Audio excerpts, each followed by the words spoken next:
All right. Thank you for tuning in to another episode. Rocking with you here on a Sunday. Hopefully, everybody's enjoying it for the July weekends. Being on a Monday. I don't know if it's better on a Friday or on a Monday. Monday makes it a little bit weird. The firecrackers have been going off. Well, what's the thing with grown men that like to just do the fireworks at all time of night? Like someone, do you guys remember last year when they were saying like it's a conspiracy that the government's getting us ready for war? Because the fireworks were just they were going off from July 1st through the 10th. Fireworks all night. I remember the day of 4th of July sounded like a war zone. Do you know anyone in your life that likes to just randomly set firecrackers as a grown man? Because I just hear it at all times of night, 1 o'clock, the fireworks going off. Like, who's doing that? Like, what's the enjoyment in doing that? I don't get that. Like, is it like I just started fishing and there's some serenity in fishing. Like, there's no like you're blowing something up. Like, what do you're a grown ass man. You letting off fireworks at 1 a.m. I don't get it.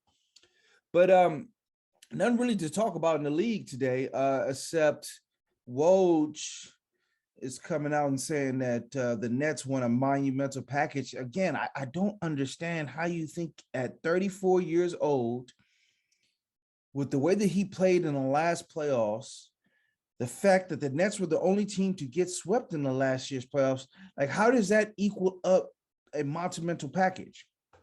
Now the Raptors are in it.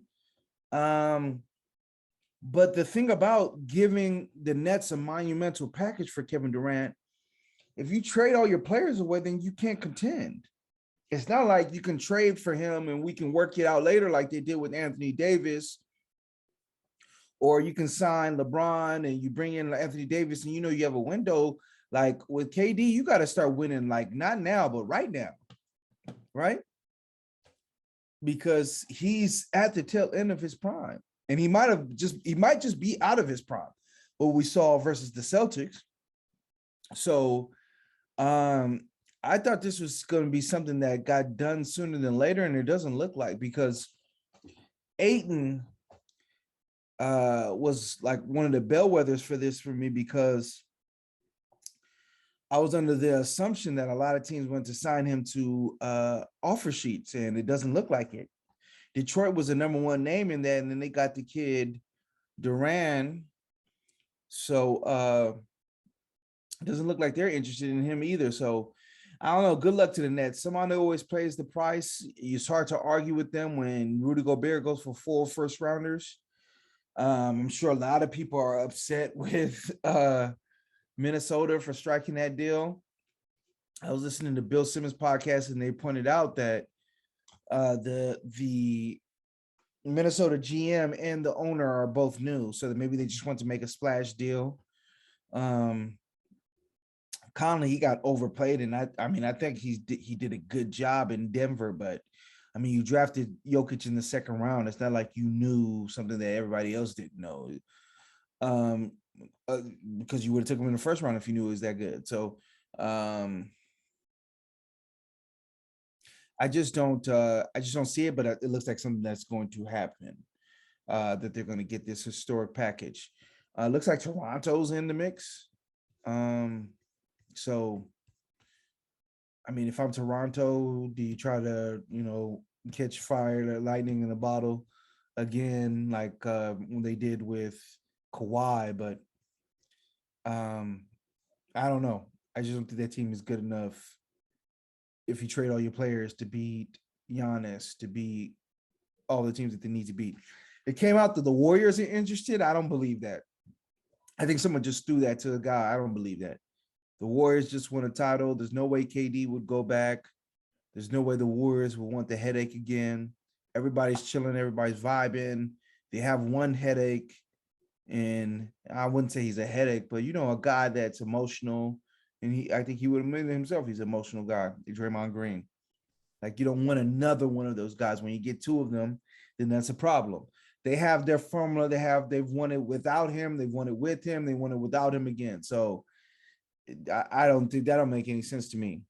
So So we'll see what ends up happening. To me, the Suns make the most sense. A package with Ayton, Mikal Bridges. If they can keep Cam Johnson, that would be a steal. If they can't, then oh well.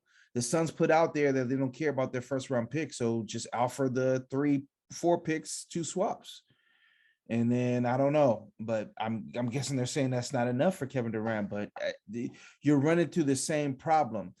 And Bill Simmons said he thinks that the Nets are just going to run it back. You can't run it back after it's gone down this far. You can't run it back. Things have it's too much has happened. So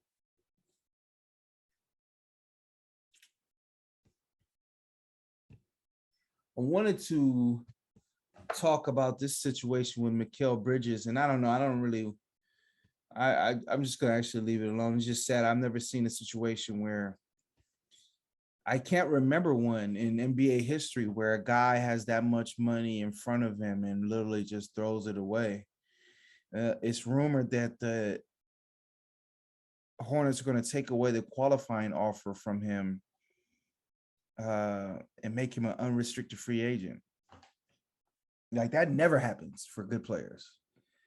So that just tell you how bad what the allegations are against him are. And I was talking to a couple of my friends and they compared it to Schroeder last year. Noel had a situation, Spreewell famously, where they had bags in front of them and they turned them down.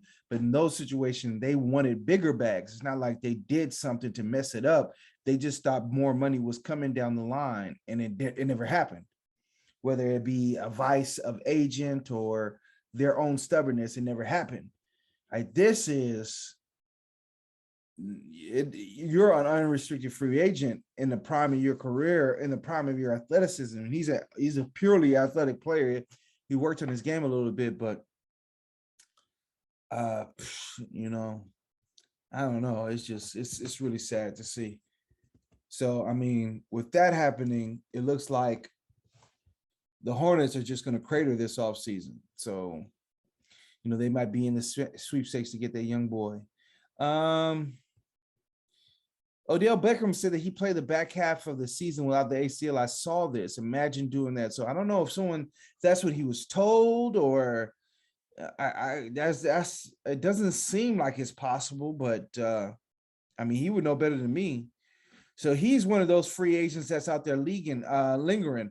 Joe Hayden, another one. I saw today that he was a free agent. I was just like, he's a good corner. Like usually good corners, they get signed up and snapped up pretty quickly. Shout out to my man, Michael Walker Jr. and Purple People Eaters. York secondary is trash. Like, why haven't you guys looked into him? So we'll see. Dak Prescott working out with Miami teammates in Miami, blah, blah, blah. This is the time of season. This is the time of year where everybody's in the best shape of their life. Everybody's going to have the greatest season ever. All of their teammates love them. Everybody's working out together and blah, blah, blah, blah. So it's love fest time. Yeah, so those two guys, it'd be interesting to see where they go. There's still a lot of quality NFL free agents that are out there. So we'll see. You're at this time of year, you're making it really hard on yourself to pick up and learn the playbook and things of that nature. Especially when it comes to the quarterback situation, the Baker Mayfield situation looks like it's still unresolved. There was a report that the Seahawks were close, and then it broke down in the 11th hour. I don't know if I believe that either. I mean, the Seahawks are running with Geno and Drew Lock, so you would think they didn't strip down the roster. They look like they're going to pay DK. They drafted offensive linemen, drafted pass rushers. It's not a team that wasn't that far away last year. So, and you have a coach who's 78. So it's not like he's looking to have a rebuilding year. So if you're not going to go with Baker Mayfield, Cam Newton or something, you can't run it with those guys and look at your team in the eye and say that you're going to be competitive. That doesn't make any sense. So, I'll go ahead and leave it today. There, I am going to be dropping the Cowboys, America's team first. Good, the bad, the ugly NFL team. and I'll get through all the NFL teams before the season starts, obviously, because there's so much time before the season starts. It's just, I was talking with a friend yesterday, and I was like, man, this is World Cup time. They got fucking greedy and sold it to Qatar for some fucking reason, and we're all suffering because of it. This is supposed to be World Cup time. We should be waking up early, enjoying World Cup games. In 2019, I was in the Bay Area. 2018, I was in the Bay Area, and I just saw all the different enclaves of, communities come out, Venezuelan and Colombian, and just coming out with their, national jerseys on. It's just a great thing to put that smack dab in NFL season, NBA season, Premier League season. It's just, it's a crying shame, man. It's a shame. And I was talking to a friend, and he was like, because I'm going to start doing some more college football stuff. And I was talking to a friend, and he was like, with the super conference, is it bad? And shout out again, he said he wanted me to talk about Penn State. You guys are not good. You're not a relevant team. He's saying, is there a point where this is going to be bad, right? Is there a point in college football with these super conferences that it's going to be bad? And I generally don't believe that. I mean, I think that, the power is pretty consolidated as it is. It's going to be more apparent. It's not going to be as subvert as it was before, but it's, covert as it was before, but it's the same thing. But I don't generally think, putting more money into a problem, into a situation makes it bad. But obviously in this situation where Qatar obviously paid off officials to get this World Cup, it really hurts the World Cup in the sense that I think even internationally, interests are starting to fray a bit, kids are getting into so many things, TikTok celebrities, different sports. Like, you need that World Cup event. I'll never forget. Is it 94? Yeah, 94. My first ever experience watching international soccer, waking up with my mom and my grandmother and the whole family to watch the Nigerian national team. And we went to the quarterfinals that year, got cheated by Italy. Go watch the replay of it's just a phantom penalty kick call, like in the 89th minute of a game we were winning. Phantom call. But that team went on to win the Olympic gold medal. We probably would have won that one. They that's another story. But that cemented my love for soccer. That experience with my family, and that experience is going to be robbed from people, because during the fall you're in school. It's terrible, man. It's terrible. All right, but I'll go ahead and leave it there. Thanks for rocking with me. Subscribe. Game is game. All right, thank you for watching this clip. Do me a favor. Push the button. Hit subscribe. Come on, man. Push it. Call everybody up. Push the goddamn button. Push the goddamn button.